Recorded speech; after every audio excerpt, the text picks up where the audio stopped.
Hi friends, this is Amit Kumar. ये गांधी युग से रिलेटेड तीसरा वीडियो है। इसके पहले 2 वीडियो जा चुके हैं। दोनों वीडियो में 30-30 क्वेश्चन थे। इस वीडियो में भी 30 क्वेश्चन होंगे।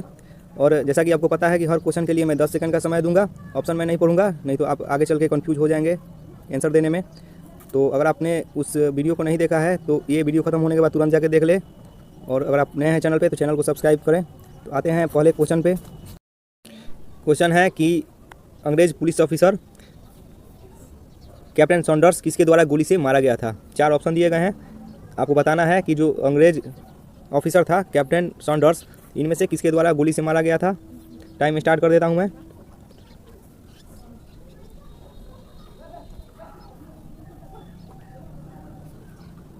टाइम्स अप हो गया है। तो इसका आंसर होगा भगत सिंह। भगत सिंह ने मारा था कैप्टन सॉन्डर्स को। आते हैं अगले क्वेश्चन पे। अगला क्वेश्चन है, निम्नलिखित में से किस वर्ष में मुस्लिम लीग ने एक पृथक राज्य का संकल्प, जो पृथक राज्य पाकिस्तान बना था, उसका स्वीकार किया था। टाइम स्टार्ट हो गया है आपका। बताना है आपको कि किस वर्ष में मुस्लिम लीग ने एक पृथक राष्ट्र का संकल्प लिया था या संकल्प स्वीकार किया था। इसका आंसर होगा ऑप्शन नंबर डी, 1940 में। 1940 में पाकिस्तान का संकल्प लिया गया था मुस्लिम लीग के द्वारा। आते हैं नेक्स्ट क्वेश्चन पे। ये तीसरा क्वेश्चन है आज का। इस क्वेश्चन में आपको बताना है कि कांग्रेस का 1929 का जो अधिवेशन हुआ था, जिसमें पूर्ण स्वराज्य का लक्ष्य घोषित किया गया, वह कहाँ पे हुआ। टाइम स्टार्ट हो गया आपका। ऑप्शन चारों दिए गए हैं आपके सामने। कांग्रेस का 1929 का अधिवेशन कहाँ हुआ था। इसका आंसर होगा option number C, Lahore. Lahore इसका आंसर होगा। आते हैं चौथे क्वेश्चन पे। ये क्वेश्चन है, निम्नलिखित में किस कृत्य के कारण भगत सिंह, राजगुरु और सुखदेव को 23 मार्च 1931 को फांसी दी गई थी। आपको बताना है कि किस कारण से इन तीनों को फांसी की सज़ा दी गई थी 23 मार्च 1931 को। इसका आंसर होगा ऑप्शन नंबर ए, वर्ष 1928 में लाहौर में सैंडर्स की हत्या के कारण। इसके पहले ही आपको जो क्वेश्चन मिला था उसमें लिखा था कि जो कैप्टन सैंडर्स था किसके द्वारा मारा गया था, तो भगत सिंह के द्वारा मारा गया था। और उसी कांड के बाद 23 मार्च 1931 को फांसी दिया गया था भगत सिंह, राजगुरु और सुखदेव जी को। तो इस क्वेश्चन से आपको ये भी याद रखना है कि इन तीनों को फांसी की सज़ा कब मिला था। तो 23 मार्च 1931 इसका आंसर होगा। और जो यह क्वेश्चन है इसका आंसर होगा कि 1928 में लाहौर में सैंडर्स की हत्या के कारण। देखते हैं अगला क्वेश्चन। सारे ही क्वेश्चन इंपॉर्टेंट है, ध्यान से आप लोग इसको कॉपी में भी लिखते जाएं। ये क्वेश्चन है कि स्वतंत्र भारत के प्रथम महाराज्यपाल गवर्नर जनरल कौन थे। महाराज्यपाल को ही गवर्नर जनरल कहा जाता था।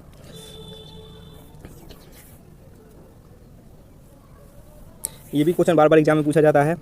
तो इसका आंसर होगा option number B, Lord Mountbatten. जो लॉर्ड माउंटबेटन थे वही स्वतंत्र भारत के प्रथम महाराज्यपाल थे।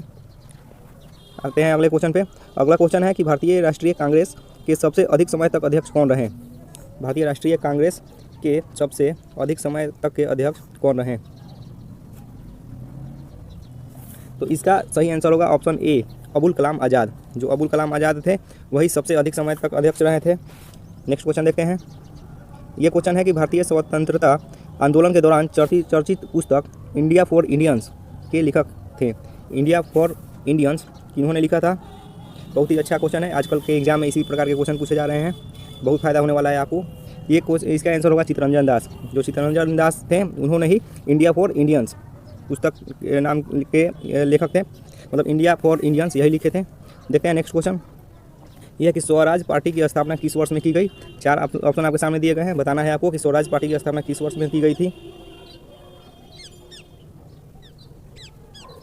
इसका आंसर होगा ऑप्शन नंबर डी 1923 में। स्वराज पार्टी की स्थापना 1923 में की गई थी। बहुत बढ़िया क्वेश्चन आ रहे हैं, लास्ट तक देखिए आप। ये क्वेश्चन है कि कांग्रेस का प्रथम विभाजन 1907 के सूरत अधिवेशन में हुआ था। आपको पता ही होगा। इसमें दूसरा विभाजन कब हुआ ये बताना है आपको। इस क्वेश्चन से आप लोग ये भी याद कर सकते हैं कि जो कांग्रेस का प्रथम विभाजन हुआ था वो 1907 में हुआ था। और किस अधिवेशन में हुआ था, सूरत अधिवेशन में हुआ था।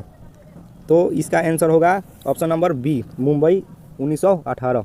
मुंबई 1918 दूसरा विभाजन हुआ था। बहुत ही अच्छा क्वेश्चन है। देखें नेक्स्ट क्वेश्चन। यह है कि स्वतंत्रता प्राप्ति के समय महात्मा गांधी थे। बताना है आपको कि जो स्वतंत्रता जब प्राप्त हुआ था 1947 में, उस समय महात्मा गांधी किस पोजीशन पे थे या नहीं थे। इसका आंसर होगा ऑप्शन नंबर बी, वो कांग्रेस के सदस्य ही नहीं थे। जब स्वतंत्रता की प्राप्ति हुई थी उस समय महात्मा गांधी कांग्रेस के सदस्य नहीं थे। देखते हैं अगला क्वेश्चन। ये क्वेश्चन है कि जालियांवाला बाग के नरसंहार के समय भारत का वायसराय कौन था। बताना है आपको कि जब जालियांवाला बाग हत्याकांड हुआ था उस समय भारत का वायसराय कौन था। इसका आंसर होगा option number D, Lord Chelmsford. Lord Chelmsford ही जालियांवाला बाग जब हत्याकांड हुआ था उस समय वायसराय था भारत का। अगले क्वेश्चन पे आते हैं।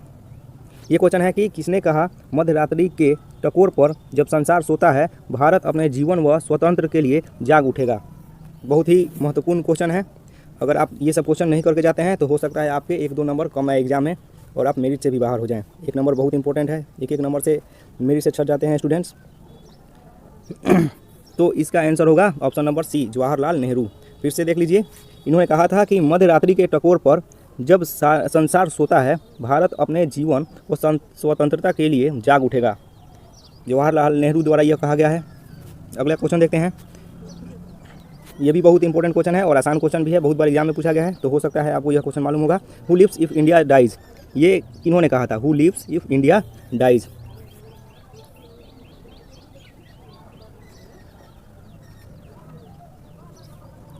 तो इसका आंसर भी होगा जवाहरलाल नेहरू ही। जवाहरलाल नेहरू ही की उक्ति है ये, who lives if India dies.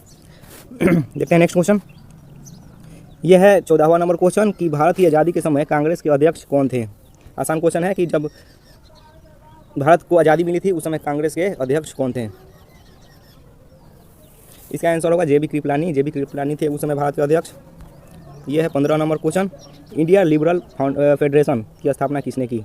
India Liberal Federation की स्थापना किसने की।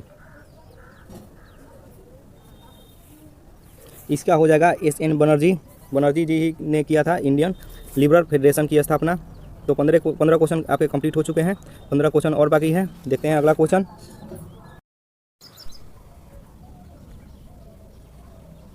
ये क्वेश्चन है 1947 के भारतीय राष्ट्रीय कांग्रेस के दिल्ली अधिवेशन की अध्यक्षता किसने की थी। इसमें बताना है आपको कि जो कांग्रेस का अधिवेशन हुआ था दिल्ली में 1947 में, उसका जो अध्यक्ष थे वो कौन थे। तो उसके अध्यक्ष थे राजेंद्र प्रसाद। राजेंद्र प्रसाद बिल्कुल सही आंसर है इसका। आते हैं अगले क्वेश्चन पे। ये क्वेश्चन है निम्नलिखित में से किसने भारतीय राष्ट्रीय कांग्रेस के कराची अधिवेशन की अध्यक्षता की। जो 1931 में कराची में अधिवेशन हुआ था उसका अध्यक्ष कौन थे। तो उसके अध्यक्ष थे ये सरदार वल्लभ भाई पटेल। ये थे कराची अधिवेशन में जो 1931 ईस्वी में राष्ट्रीय कांग्रेस, जो भारतीय राष्ट्रीय कांग्रेस था उसका अधिवेशन के अध्यक्ष थे। इसके पहले वाले क्वेश्चन पे आते हैं। ये क्वेश्चन था कि 1947 में जो दिल्ली अधिवेशन हुआ था उसके राजेंद्र प्रसाद थे, और ये कराची से रिलेटेड क्वेश्चन था कि कराची अधिवेशन के अध्यक्ष की अध्यक्षता किसने की थी। वल्लभ भाई पटेल ने। ये क्वेश्चन है भारत में द्वैध शासन प्रारंभ किया गया। द्वैध शासन कब प्रारंभ किया गया ये बताना है आपको। टाइम स्टार्ट हो गया है। 4 ऑप्शन आपके सामने दिए गए हैं। बताना है कि भारत में द्वैध शासन कब स्थापित किया गया था। तो द्वैध शासन प्रारंभ किया गया, इसका आंसर होगा option number C, Montagu Chelmsford reforms 1919 में हुआ था। नेक्स्ट क्वेश्चन पे आते हैं। ये क्वेश्चन है कि निम्न में से किस आंदोलन में सरदार वल्लभ भाई पटेल ने मुख्य भूमिका निभाई। बताना है आपको कि कौन सा आंदोलन था जिसमें सरदार वल्लभ भाई पटेल मुख्य भूमिका में थे।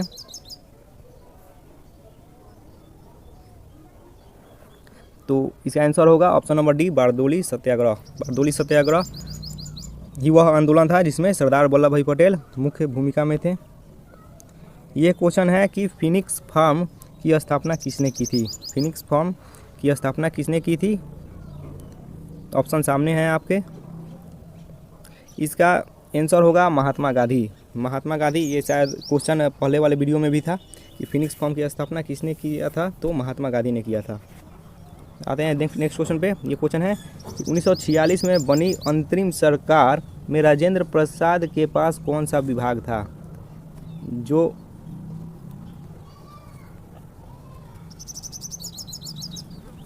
अंतरिम सरकार 1946 में अंतरिम सरकार बनी थी उसमें राजेंद्र प्रसाद के पास कौन सा विभाग था, कौन सा विभाग इनको दिया गया था।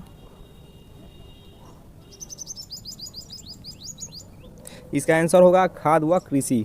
खाद्य व कृषि विभाग राजेंद्र प्रसाद के साथ था। अगले क्वेश्चन पे आते हैं। इस क्वेश्चन से आप ये याद कर सकते हैं कि जो अंतरिम सरकार बनी थी वो कब बनी थी, तो कब बनी थी, 1946 में बनी थी। ये क्वेश्चन है, वर्ष 1939 में कांग्रेस को छोड़ने के पश्चात सुभाष चंद्र बोस ने किस दल की स्थापना की। सुभाष चंद्र बोस ने 1939 में कांग्रेस को छोड़ दिया था और उसके बाद इन्होंने किस दल की स्थापना की थी। ऑप्शन आपके सामने दिए गए हैं। बहुत ही अच्छा क्वेश्चन है ये। इस क्वेश्चन का आंसर होगा फॉरवर्ड ब्लॉक। तो जब सुभाष चंद्र बोस ने 1939 में कांग्रेस को छोड़ा था तो उन्होंने फॉरवर्ड ब्लॉक की स्थापना किया था। अगला क्वेश्चन देखते हैं।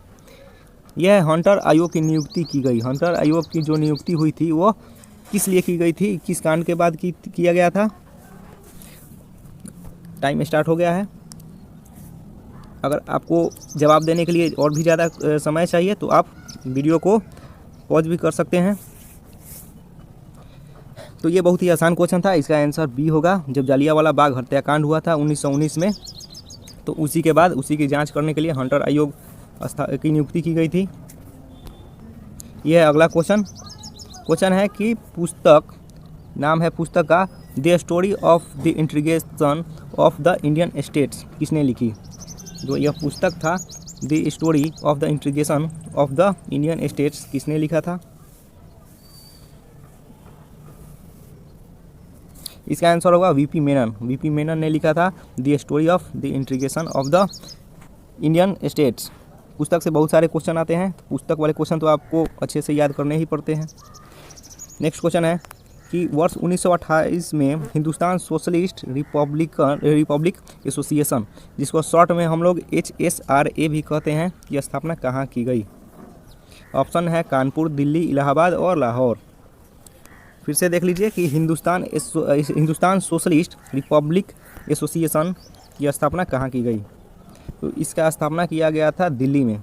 ऑप्शन नंबर बी, दिल्ली में हुआ था HSRA का स्थापना। अगले क्वेश्चन पे आते हैं। ये क्वेश्चन है, 1942 के आंदोलन में डॉक्टर राजेंद्र प्रसाद को किस जेल में कैद किया गया था या कैद रखा गया था। 1942 के आंदोलन में राजेंद्र प्रसाद को किस जेल में कैद किया गया था। ये भी बहुत आसान क्वेश्चन है, कई बार एग्जाम में पूछे जा चुके हैं। इसका आंसर होगा बांकीपुर जेल। बांकीपुर जेल में राजेंद्र प्रसाद को कैद किया गया था। और ऐसे ही बहुत सारे क्वेश्चन आते हैं कि उस समय महात्मा गांधी को कहाँ रखा गया था, और भी जितने भी स्वतंत्रता सेनानी थे उन लोगों को कहाँ रखा गया था, इससे आते हैं क्वेश्चन। तो सारे क्वेश्चन आपको मिलेंगे। नेक्स्ट क्वेश्चन देखते हैं। ये क्वेश्चन है कि भारत छोड़ो आंदोलन कब प्रारंभ किया गया। भारत छोड़ो आंदोलन कब प्रारंभ किया गया। चारों ऑप्शन आपके सामने दिए गए हैं।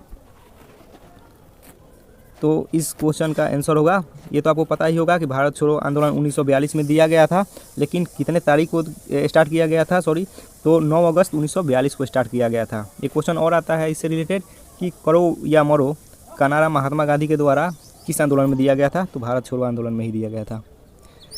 आपको सारे क्वेश्चन मिल जाएंगे ऑब्जेक्टिव के रूप में, आप बस वीडियो सीरीज में जारी रहें। ये क्वेश्चन है कि व्यक्तिगत सत्याग्रह में विनोबा भावे को प्रथम सत्याग्रही चुना गया। एक पॉइंट तो यहीं से आपका क्लियर हो गया कि जो व्यक्तिगत सत्याग्रह था तो सबसे पहला सत्याग्रही जिसको चुना गया था विनोबा भावे को। लेकिन इस क्वेश्चन में आपको बताना है कि दूसरा सत्याग्रही कौन था। बताना है आपको कि जो व्यक्तिगत सत्याग्रह हुआ था उसमें दूसरा सत्याग्रही किसे चुना गया था। इसका आंसर होगा option number B, Pandit Jawaharlal Nehru. Pandit Jawaharlal Nehru को दूसरा सत्याग्रही चुना गया था, और ये जो विनोबा भावे थे इनको पहला सत्याग्रही चुना गया था। आते हैं अगले क्वेश्चन पे। ये है बहुत ही फेमस क्वेश्चन है, इंडिया डिवाइडेड पुस्तक किसने लिखा था। इंडिया डिवाइडेड पुस्तक के लेखक कौन है।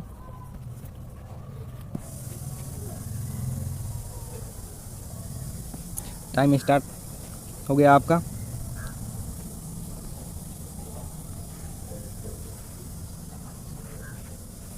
इसका आंसर होगा doctor Rajendra Prasad. India divided जो पुस्तक था उसके लेखक थे डॉक्टर राजेंद्र प्रसाद। तो जितने भी पुस्तक के लेखक हैं और जो पुस्तक है जब आज़ादी के समय, आज़ादी की लड़ाई के समय जो लिखा गया था उसको तो आप ज़रूर ही कॉपी में नोट कर लीजिए। आते हैं अगले क्वेश्चन पे। ये क्वेश्चन है, अंतिम क्वेश्चन है, ये 30वां क्वेश्चन है। वे राष्ट्रीय नेता कौन थे जो 1925 में सेंट्रल लेजिस्लेटिव असेंबली के अध्यक्ष निर्वाचित किए गए थे। वे नेता कौन थे जो कि 1925 में सेंट्रल लेजिस्लेटिव असेंबली के अध्यक्ष निर्वाचित किए गए थे? तो इसका आंसर होगा विट्ठल भाई पटेल।